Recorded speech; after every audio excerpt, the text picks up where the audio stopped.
اے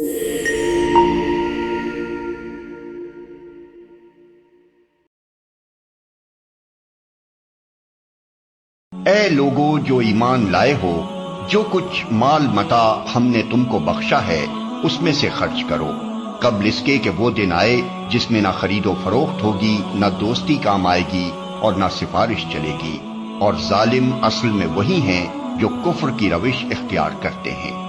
اللہ وہ زندہ جاوید ہستی جو تمام کائنات کو سنبھالے ہوئے ہے، اس کے سوا کوئی خدا نہیں ہے۔ وہ نہ سوتا ہے اور نہ اسے اونگ لگتی ہے، زمین اور آسمانوں میں جو کچھ ہے اسی کا ہے۔ کون ہے جو اس کی جناب میں اس کی اجازت کے بغیر سفارش کر سکے؟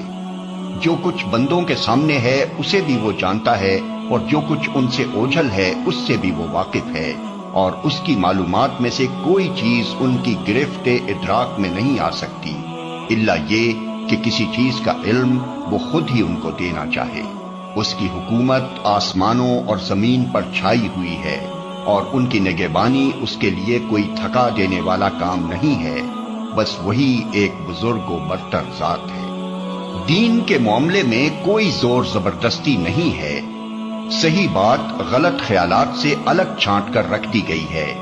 اب جو کوئی طاغوت کا انکار کر کے اللہ پر ایمان لے آیا، اس نے ایک ایسا مضبوط سہارا تھام لیا جو کبھی ٹوٹنے والا نہیں، اور اللہ جس کا سہارا اس نے لیا ہے سب کچھ سننے اور جاننے والا ہے۔ جو لوگ ایمان لاتے ہیں ان کا حامی و مددگار اللہ ہے، اور وہ ان کو تاریکیوں سے روشنی میں نکال لاتا ہے، اور جو لوگ کفر کی راہ اختیار کرتے ہیں ان کے حامی و مددگار طاغوت ہیں، اور وہ انہیں روشنی سے تاریکیوں کی طرف کھینچ لے جاتے ہیں۔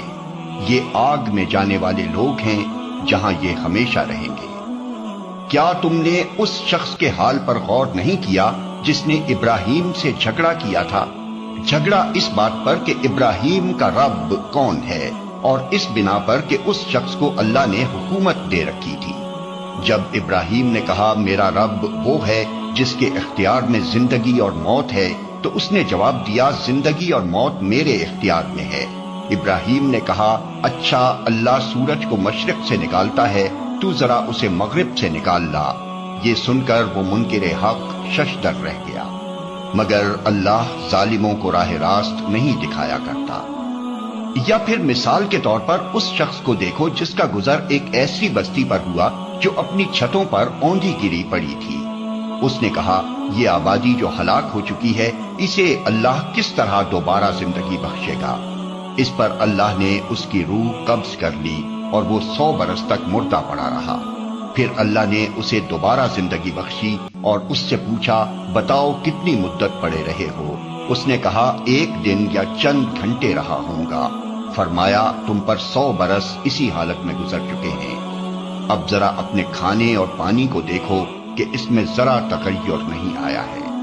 دوسری طرف ذرا اپنے گدھے کو بھی دیکھو کہ اس کا پنجر تک وہ سیدھا ہو رہا ہے، اور یہ ہم نے اس لیے کیا ہے کہ ہم تمہیں لوگوں کے لیے ایک نشانی بنا دینا چاہتے ہیں۔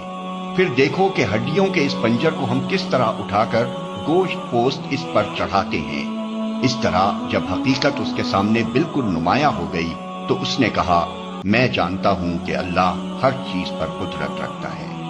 اور وہ واقعہ بھی پیش نظر رہے جب ابراہیم نے کہا تھا میرے مالک مجھے دکھا دے تو مردوں کو کیسے زندہ کرتا ہے؟ فرمایا کیا تو ایمان نہیں رکھتا؟ اس نے عرض کیا ایمان تو رکھتا ہوں مگر دل کا اطمینان درکار ہے۔ فرمایا اچھا تو 4 پرندے لے اور ان کو اپنے سے مانوس کر لے، پھر ان کا ایک ایک جز ایک ایک پہاڑ پر رکھ دے، پھر ان کو پکار، وہ تیرے پاس دوڑے چلے آئیں گے۔ خوب جان لے کہ اللہ نہایت با اقتدار اور حکیم ہے۔